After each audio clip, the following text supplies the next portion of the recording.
Hi, everybody. Please give the thumbs up. Welcome to the D. Louise book series.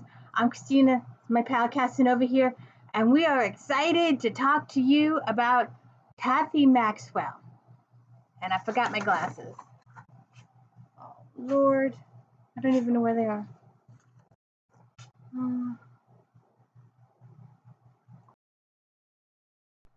Okay, so, all right, Cathy Maxwell has written their Regency books.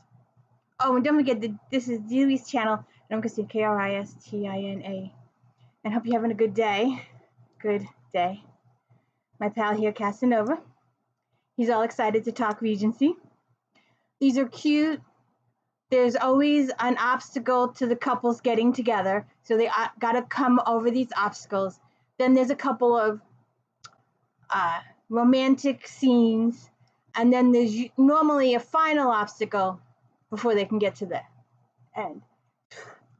So the Chatton Curse is a new series, and it's with the Lion's Bride. They call him Lord Lion, proud, determined, and cursed. He is in need of a bride, but if he falls in love, he dies.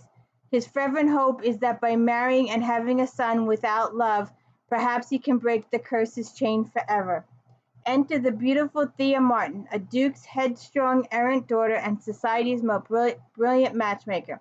Years ago, she and Lion were inseparable until he disappeared from her life without a word. Now she is charged with finding Lion's bride, a woman he cannot love, for a man Thea could love too well. So that's one. The other book in the series, The Scottish Witch. Portia McLean believes she is beyond love and marriage. That one moonlit night, while attempting a daring masquerade in a desperate bid to protect her family, she finds herself swept off her feet by a powerful stranger. But what will he do once he discovers she has betrayed him? Harry Chatton is fighting for his family. For 200 years, the Chatton men have been destroyed by love, and now he's come to Scotland on the hunt for a witch to break the curse. Instead, he finds himself bewitched by Portia.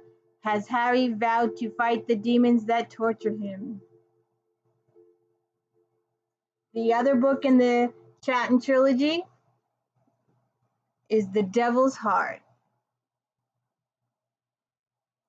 They call her Unattainable. Lady Margaret Chatton spurned every suitor for her hand, vowing never to marry. The only way to break the curse plaguing her family for 2 centuries is this ultimate sacrifice. But now her brothers' lives are in danger.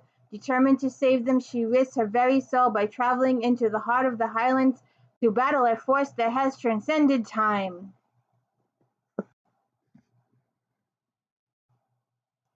Heath McNaughton is not superstitious. Laird of the most independent, non-confronting, madly infuriating clan ever to grace Scotland, he believes he has his hands full.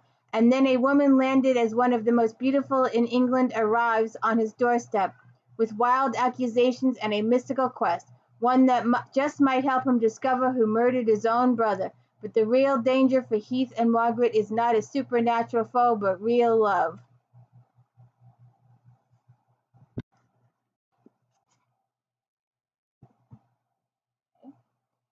The other one is Seductions and Scandals, or Scandals and Seductions book. A seduction at Christmas. This would have fit with my outfit earlier today. Oh, God.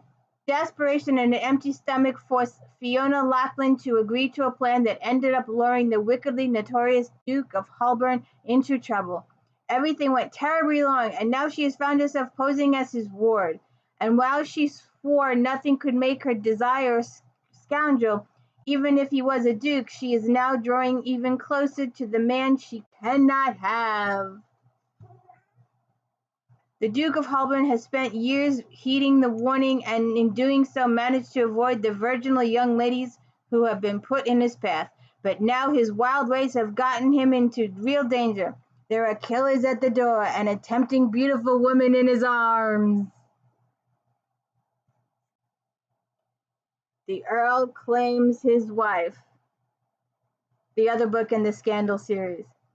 Preoccupied with fighting Napoleon and making love to his mistress, Brian Ranson has ignored his wife since the wedding, but now he has become the Earl of Right. He is ready to fetch his bride back to London. He is shocked to find she's become a bold, beautiful woman, exactly the kind he lusts after. She wants nothing to do with him.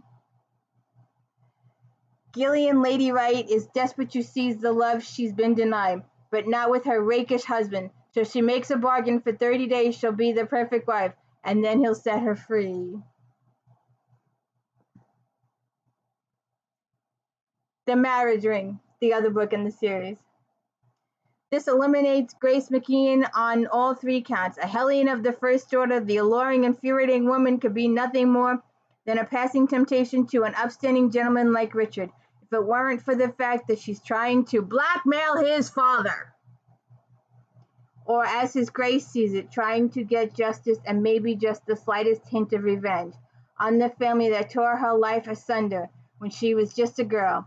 And as for Linstead, well, the stuffy, humorless man wouldn't suffer for time spent in company more exciting than that of his own company ledgers.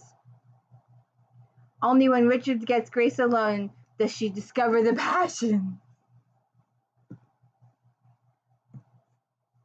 The other book in the Scandal series. His Christmas Pleasure. I should have kept my outfit from earlier. When her father threatens to marry Abigail Montrose off to a man twice her age, and with 13 children. Jesus, how many wives did this guy have? She decided to elope instead with the irresistibly handsome Baron de Fesconum. She knows all about his notorious reputation. He is the most seductive man in all of London, but he's vowed to protect her, so she allows herself to be tempted into his bed, promising to guard her heart at all costs. Andries believes he's entered into nothing more than a marriage of convenience with a charming and very wealthy young woman, but the days and nights Abigail spends in his arms soon reform this rogue, and he finds himself falling in love. Okay. And the marriage novels. Okay, the marriage contract. He was a man exiled from society, handsome, unpredictable, and proud. Dark rumors surrounded his name, but Anne Burnett has signed a marriage contract binding her to Aidan Black, the Earl of Tybalt. Although she never met him, she's determined to keep her word and make theirs a marriage in truth, because a well-bred lady with little fortune to recommend her has no choice. Always a choice. From the moment she arrived, Anne fell in love with Kelwyn Castle and its roguishly handsome laird. By day, he instills a fierce loyalty in his people with his masterful ways. By night, he tempts Anne to surrender her innocence to him.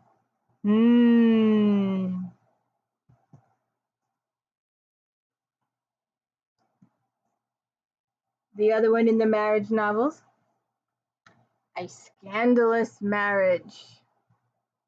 Leah Carlton has dreams of meeting and marrying the perfect man. Then a scandalous affair ended in abandonment, and she left London rather than face her disgrace. With no one to turn to, Leah ran away to the country abruptly. Devon Marshall, Viscount Huxford, strides into her life, enveloping her in his strong embrace and offering her a chance to recapture what she has lost. Heir to one of England's most honorable titles, Devon has spent his life breaking the rules, and giving Leah and her fatherless child his name is just one more way to flaunt convention. But Devon discovers Leah tantalizes him as no other woman ever could.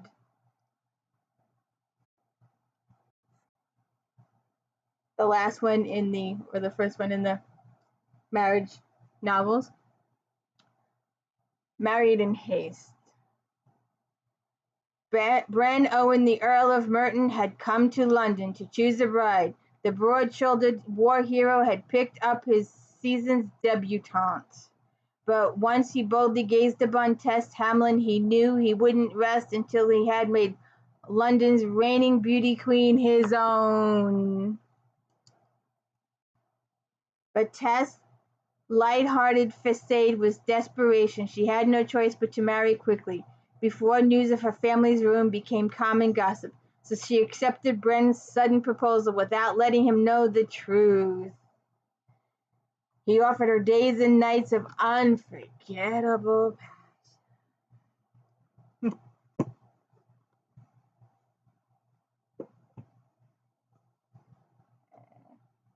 There's one more. Where is it? Okay, the Cameron sisters. In the bed of a duke.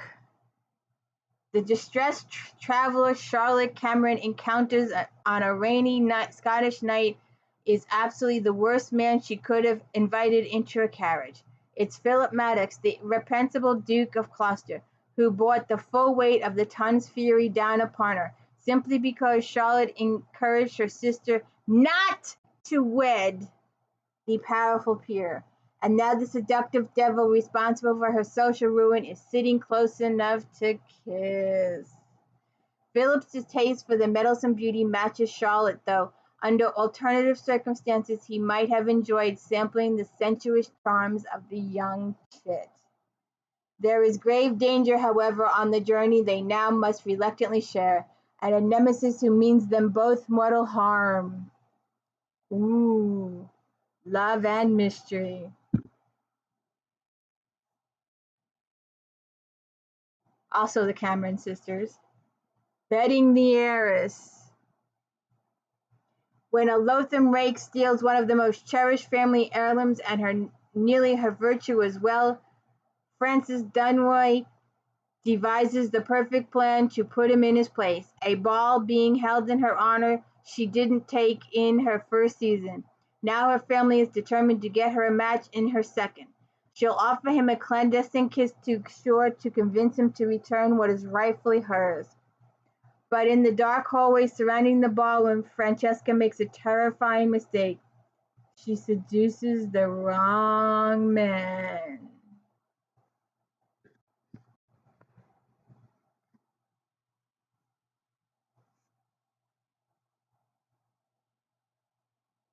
In the Highlander's bed. Highland warrior Gordon MacLachlan has spent his life fiercely battling the English. Now to claim victory for his clan he must retrieve the legendary sword of the McKenna from the hands of the mortal enemies. His plan to kidnap Constance Cameron from her remote boarding school and force her well-born relatives to surrender the sword as his ransom. Excuse me. If you spend time alone with a female, I think that means marriage. But Lachlan is surprised that the woman he snatched from her bed is no malleable miss. Constance longs for adventure. She tantalizes by Lachlan and his compassionate cause, and is tempted enough by his seductive ways to see what it would be like to bed a Highlander.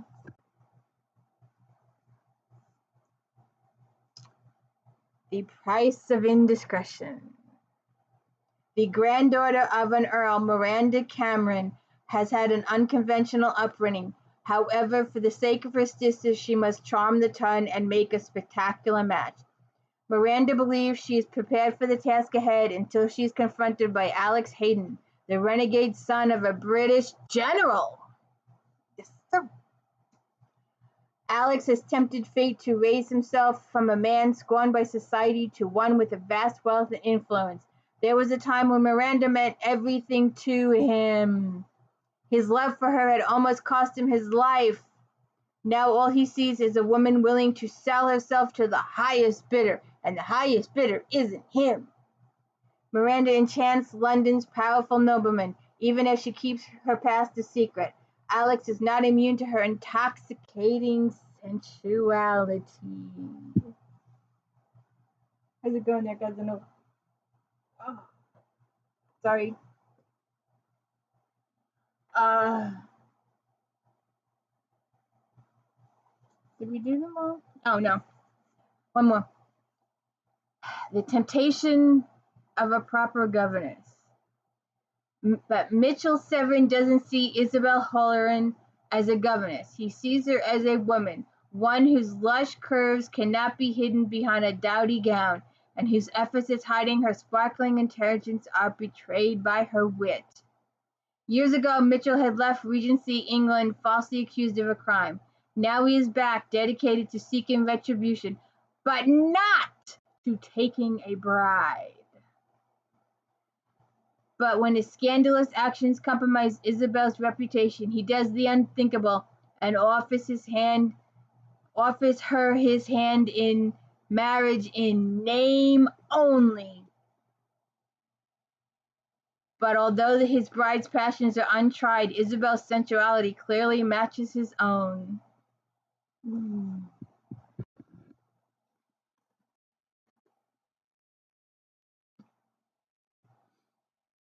Okay. I think those were all the series. I do have one more, but the where is it?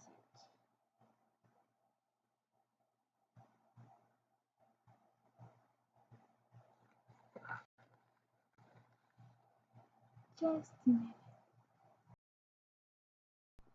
Okay, the first novel or Regency book or mass market that Cathy Maxwell ever wrote was this one, according to her blog.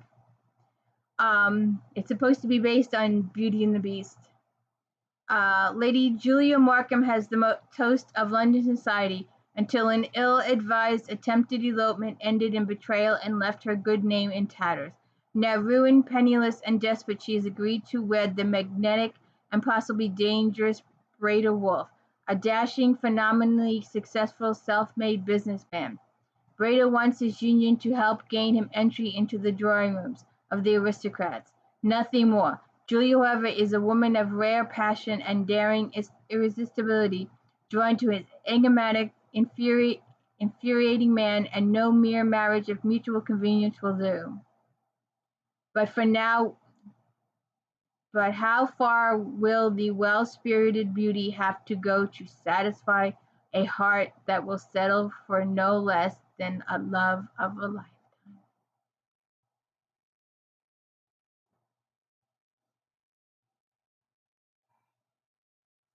Second book, When Dreams Come True.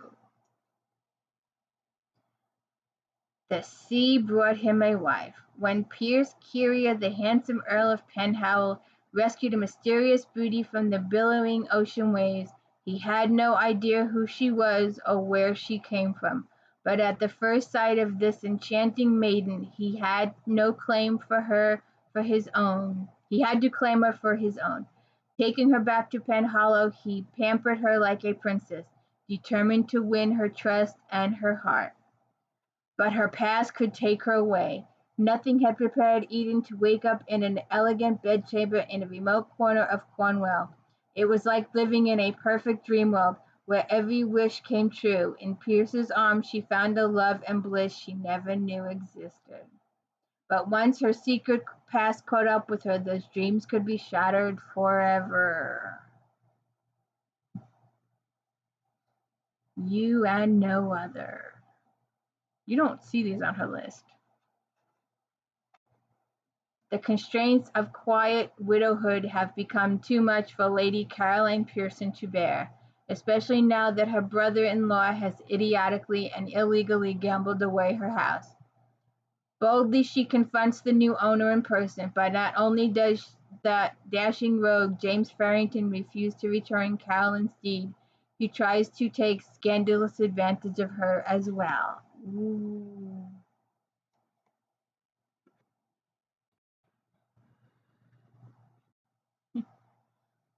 Sheepish and repentant, James arrives on Caroline's doorstep to make amends, unaware that the young widow and her eccentric aunt are intent on retaliation. James merely meant to seduce a bewitching minx and have done with it, and suddenly he's a kidnapped prisoner in Caroline's cellar. But most shocking of all, James realized that he has no desire whatsoever to be free, for the audacious Caroline has inflamed his senses, destroyed his reason, and captured his heart. Because of you. A pretty Samantha Northrop knew her duty was to marry, but this orphan vicar's daughter wanted to be swept off her feet by someone whose kisses made her toes curl.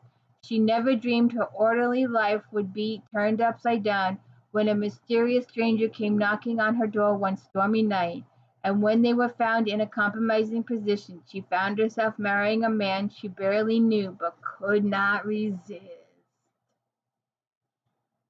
A not-so-convenient marriage. What Samantha doesn't know is that her unknown bridegroom is Yale Carter Rock, the disinherited son of a duke, banished by his father years before. Now the prodigal son has returned, rich but only somewhat reformed. Yale is bewitched by his bride's innocence fire, and he knows he's powerless to resist her awakening sensuality.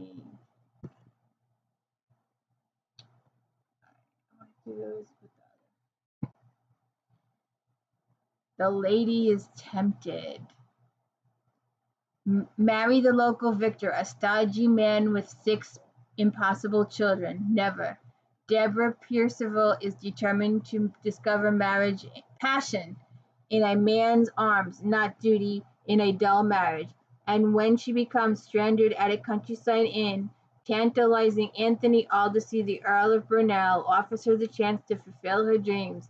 Deborah knows she should say no, but how can she resist temptation? The Earl is determined to repair his roguish reputation, and a marriage to a demure, high-born lady of the ton will do it. But he cannot deny Deborah's charms. Her lush curves tease his senses, while her delicious honesty touches his heart. But when she disappears, he's desperate, so he searches all of London to find her, refusing to rest until he brings her into his life and his arms again.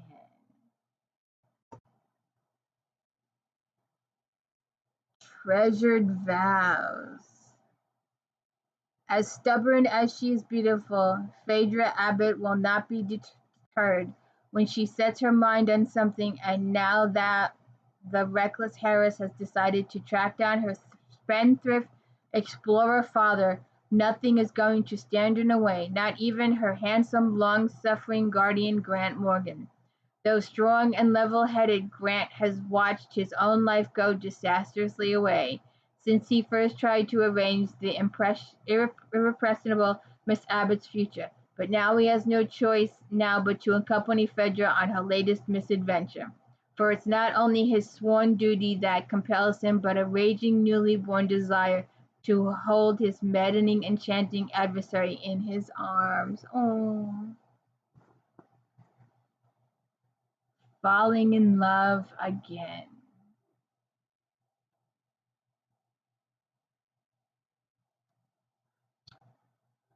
High-born country heiress Mallory Edwards was dutifully fulfilling family obligations when she exchanged vows with a dashing gentleman she barely knew. But the charming beast John Barron abandoned her on their wedding night. Now, years later, evicted from her home and facing prison because of her husband's debts, she has finally found the blackguard again, and she's not leaving his side until the faithless rogue grants her a divorce. Who is this extraordinary Helene who burst on John wild London Surrey? Could it be the forgotten royal miss whom his father once forced him to wed? Now that Mallory has re-entered his life, John desperately wants her to stay. And not simply because he needs her help to trap the embezzler who is ruining them both. The lady has bewitched John Barrow with her sensuality and her fire, but to win her hardened heart, he will have to change more than his mind and become a caring and thoughtful, true worthy husband of her passion.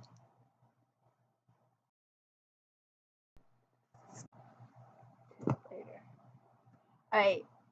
Sometimes they do anthologies where they get together with a bunch of writers, maybe to promote a new artist coming up, a new book writer. So they all do little short stories. 4 dukes and a devil. And Cathy's is the Irish duke. But what about love? Miss Susan Rogers had anticipated Lady Teresa's outburst question. It was now the mental inclination of young women nowadays. She understood because she'd also once believed love was the only true concern when it came to marriage. But now at 26 and firmly established as a spinster, she knew differently. Lady Teresa was Lord and Lady Albert's only child. They sat on chairs next to their daughter and turned to Susan as if they too needed an answer. Check it out.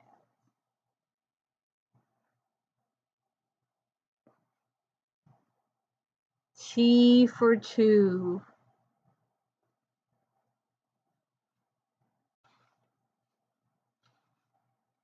In a moonlit garden.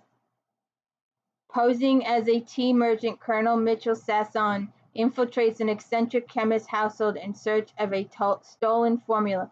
But as soon as he lays eyes on the thief's niece, Lady Jocelyn, he is sidetracked into doing the fair lady's bidding. Little does Michael know that assisting Jocelyn's shame to make her fortune suitor jealous will send him into a tailspin of love and hot.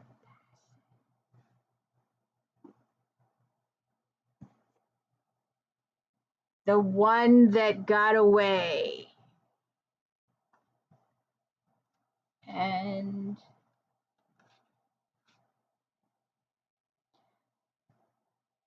Cathy's is the nightingale.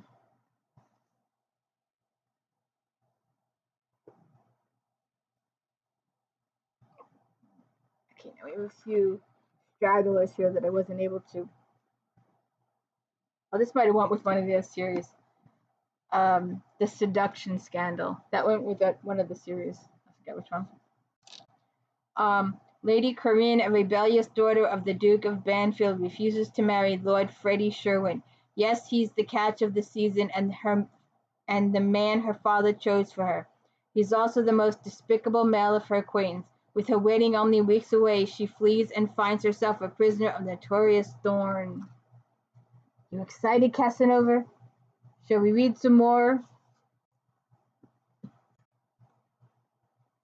The Seduction of an English Lady. Colonel Colin Madlin has wealth, power, and everything but a bride. Although there is no mistress of his newly purchased manor, Maiden Hill, there is certainly a resident maiden, Lady Jocelyn Wellborn, a stubborn beauty who steadfast refuses to leave the place she has always called home. Tantalizing Rosalind proves to be far more difficult than an enemy he's ever met on the battlefield. She attacks by declaring Colin an upstart who is unfit for local society. He shockingly counters her by offering for her hand in marriage.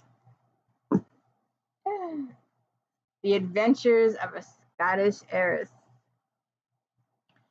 Like many a Regency miss, Liz Harrell longs for love but knows her duty lies in marriage. Still, when her father promises her hand to a dissolute but well-connected lord, she does the unthinkable. She flees to Scotland. Not to Gretna Green, but to her family and to the castle where her mother once had been so happy. In this romantic land she will discover her heart's desire. But she doesn't count on Ian Campion. The ruggedly handsome man has his orders. Fetch the runaway daughter home. Ian has a price on his head and a need for the reward Lisa's father offers. Tracking Lisa down is easy enough. Convincing her to return is difficult, and not seducing her is impossible. The Wedding Wager. Headstrong Mary Gates longs to once again make the family stables the finest in England, so she bids on the famous Spencer stud. The only way to pay for the beast is to marry, but her only prospect in the village is her equally headstrong neighbor and chief rival, Ty Barlow. Mary's been tempted by his masculine charms in the past, but she's determined not to give in to him. So Mary boldly goes to where the husbands are, London. She succeeds in taking the town by storm, but the marital prospects are uninspiring when she encounters Ty. He's followed her and is clearly determined to thwart her plans at every turn. Oh. This one goes with another series. I don't have the other books in this series. The bride says no. The bride says maybe. The groom says yes. A little thing called love. Those are the other ones in this series. I don't have those. This is the match of the century. It's Marrying the Duke series.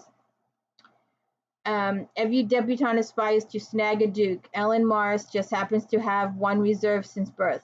But postponements of her marriage to London's most powerful peer give Ellen time to wonder how she will marry Gavin Bainton when she cannot forget his brother Benedict. Okay, the last one is a new series, semi-new series. A Logical Man's Guide to Dangerous Women. His Secret Mistress.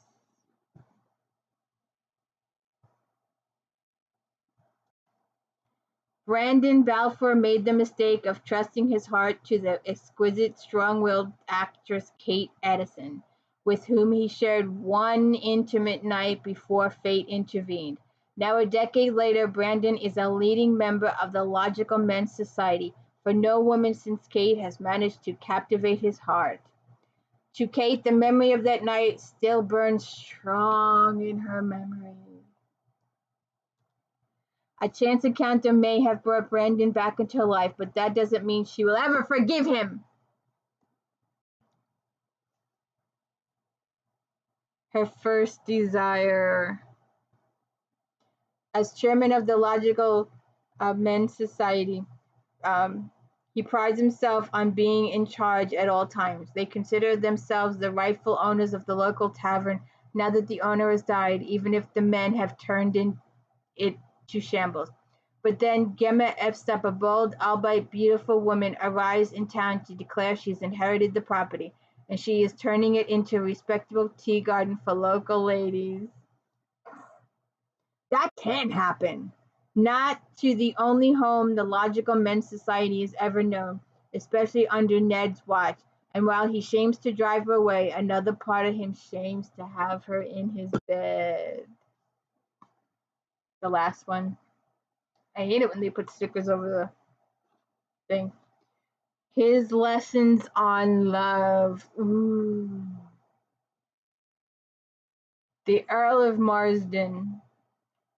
That when a very big problem in a tiny package, a baby girl, his daughter cast off by his ex-mistress, turns up, everything he thought about himself turns upside down. Mars won't let his child be cast adrift, except he doesn't know anything about babies. Panicking, he turns to a woman for help, and not just any woman, but Clarissa Taylor, a village spinster matron in training, and Mars' greatest critic. But who better to tend a motherless child than a woman who was abandoned as a babe herself? Clarissa desperately wishes not to be beholden to anyone. She spent a lifetime being the village pity project. Her plan is simple: to use what the intolerable Earl will pay her to become her own woman. And it all sounded so straightforward until the threat of scandal sends her and the one man she can't abide into marriage. Woohoo! Please hit the like and subscribe button and let me know I did a good job, and I hope you liked all the Cathy Maxwell books. I've got a couple of new series coming up that I gotta find because, I did a podcast a while back, and you have to go check it out, about what happens when you find a series and it's a long-standing series, and why you can get books 2023 and 22 now. Books from 2014 are so you gotta go hunt them all down. So that's what I'm gonna do. I gotta go hunt this. It's a mystery. So I hope you like the Cathy Maxwell books. Please check them out. A lot of these are not on her website. I was looking at that today. Some of these are older. So check them out. I hope they sounded interesting to you. It's a Regency. They're all fun, light loving reads. There's usually an obstacle that prevents the couple from getting together at the beginning, and then they sort of get together, and then another obstacle blooms up before the end. That's how most of the themes work. I hope you enjoyed. My pal here enjoyed too. He likes spending time with me. Please like and subscribe. I need my likes a lot. Thank you.